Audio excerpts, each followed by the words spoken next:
أعوذ بالله من الشيطان الرجيم.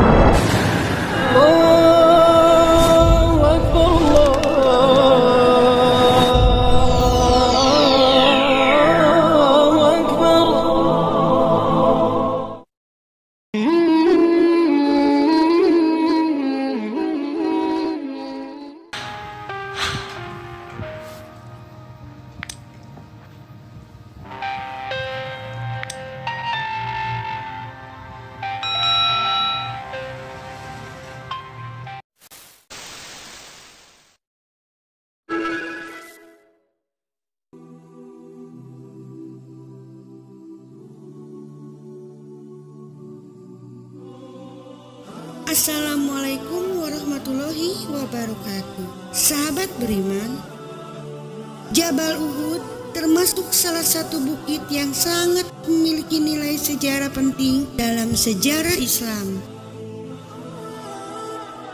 Di bukit ini, pasukan umat Islam yang dipimpin langsung oleh Nabi Muhammad SAW bertempur habis-habisan dengan kaum musyrikin kota Mekah.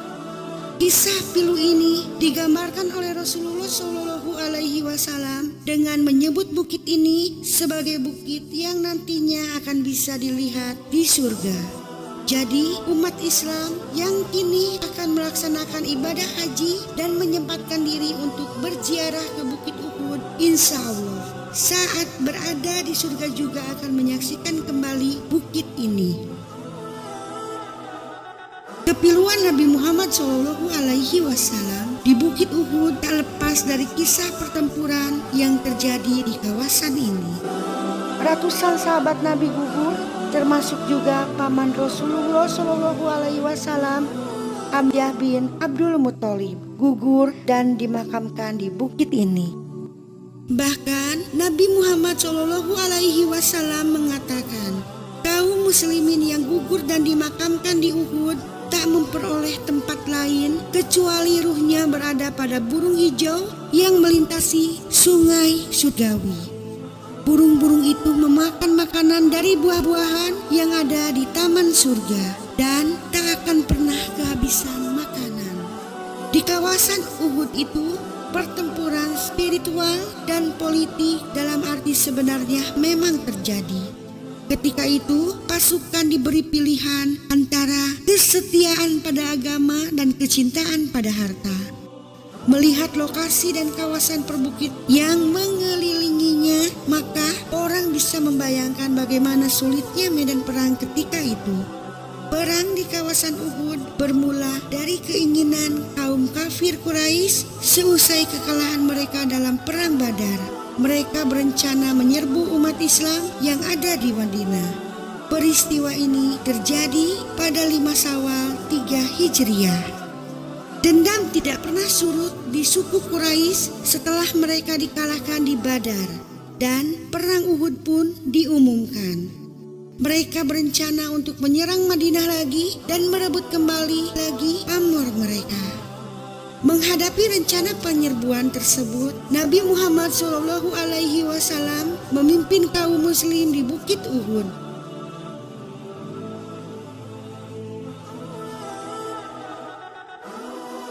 Rasulullah SAW memerintahkan barisan pasukan muslimin menyongsong kaum kafir itu di luar kota Madinah. Strategi pun disusun. Sebanyak 50 pasukan pemanah oleh Rasulullah SAW yang memimpin langsung pasukannya ditempatkan di atas Jabal Uhud. Mereka diperintahkan menunggu di bukit tersebut untuk melakukan serangan apabila kaum Quraisy menyerbu, terutama pasukan berkudanya, sedangkan pasukan lainnya menunggu di celah bukit. Dalam perjalanan, Abdullah bin Ubay, seorang pengkhianat yang munafik, berbalik arah dengan 300 orang pengikutnya. Inilah ujian pertama yang dihadapi pihak Muslim. Muslim masuk dalam tahap pertempuran dan menempatkan diri di sisi Bukit Uhud. Abdullah Jubair memimpin pasukan berpanah ke puncak bukit. Peristiwa ini terjadi pada pertengahan bulan Syawal tahun 3 Hijriah. Perang antara pasukan kaum muslimin yang berjumlah 700 orang melawan kaum musyrikin Mekah yang berjumlah 3.000 orang akhirnya berkobar.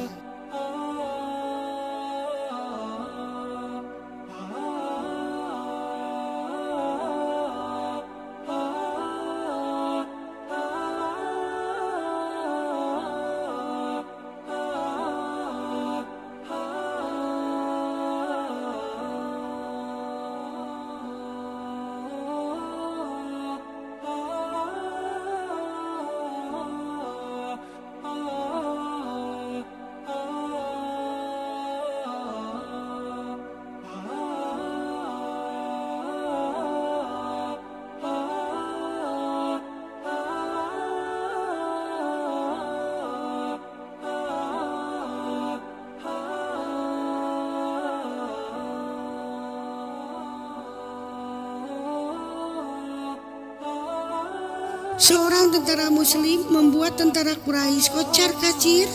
Dalam perang dahsyat itu, pasukan muslimin sebenarnya sudah memperoleh kemenangan yang gemilang. Namun, kemenangan tersebut berbalik menjadi kisah pilu karena pasukan pemanah kaum muslimin yang tadinya ditempatkan di Bukit Uhud tergiur barang-barang kaum musyrikin yang sebelumnya sempat melarikan diri.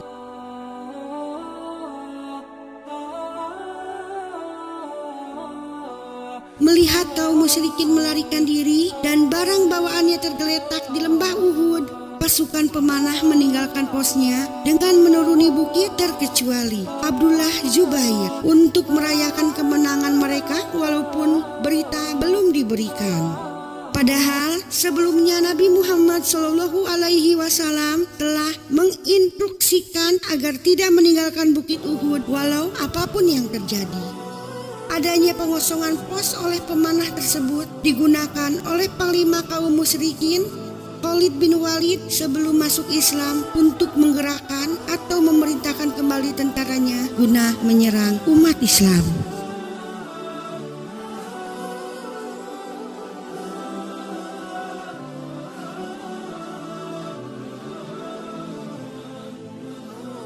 Rasulullah Shallallahu Alaihi Wasallam dan orang Muslim harus mendaki ke bukit untuk bertahan terhadap serangan. Akibat kecerobohan para pemanah itu, Rasulullah Shallallahu Alaihi Wasallam mengalami cedera. Dalam pertempuran itu, Nabi Muhammad Shallallahu Alaihi Wasallam mengalami luka-luka yang cukup parah. Bahkan sahabat-sahabat yang menjadi perisai pelindung Rasulullah Shallallahu Alaihi Wasallam gugur dengan tubuh dipenuhi anak panah. Akibat serangan balik tersebut, umat Islam mengalami kekalahan tidak sedikit. Sebanyak 70 orang sahabat gugur sebagai syuhada, termasuk paman Rasulullah Shallallahu Alaihi Wasallam Hamzah bin Abdul Muthalib. Nabi Muhammad Shallallahu Alaihi Wasallam sangat bersedih atas kematian pamannya tersebut. Kematian paman Nabi ini akibat ulah Hindun binti Utbah, istri seorang kaum musyrikin yang mengupah Wasi Al-Habsyi, seorang budak, untuk membunuh Hamzah. Tindakan balas dendam karena ayahnya dibunuh oleh Hamzah dalam perang Badar. Wasi dijanjikan akan mendapat kemerdekaan bila dapat membunuh Hamzah dalam peperangan ini. Sahabat beriman, saat ini Allah Subhanahu wa Ta'ala menguji umat Islam dengan kekalahan karena mereka tidak berada di bawah komando Nabi Muhammad Shallallahu Alaihi Wasallam. Perang Uhud mengajarkan Muslim bahwa kepatuhan terhadap perintah atasan adalah penting. Bagi pihak Quraisy sendiri, kemenangan tidak membawa banyak kepuasan karena mereka tidak dapat mengambil alih Madinah. Nabi Muhammad Shallallahu Alaihi Wasallam memerintahkan agar jenazah para syuhada Uhud ini dimakamkan dekat lokasi perang serta disalatkan satu persatu sebelum dikuburkan.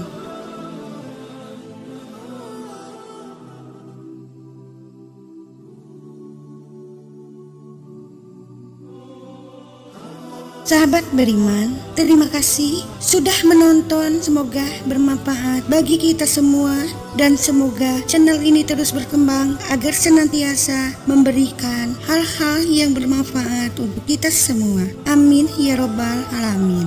Semua yang baik datangnya dari Allah Subhanahu wa Ta'ala dan segala hilaf mohon dimaafkan. Akhirul kalam, wabillahi taufiq wal hidayah. Wassalamualaikum warahmatullahi wabarakatuh.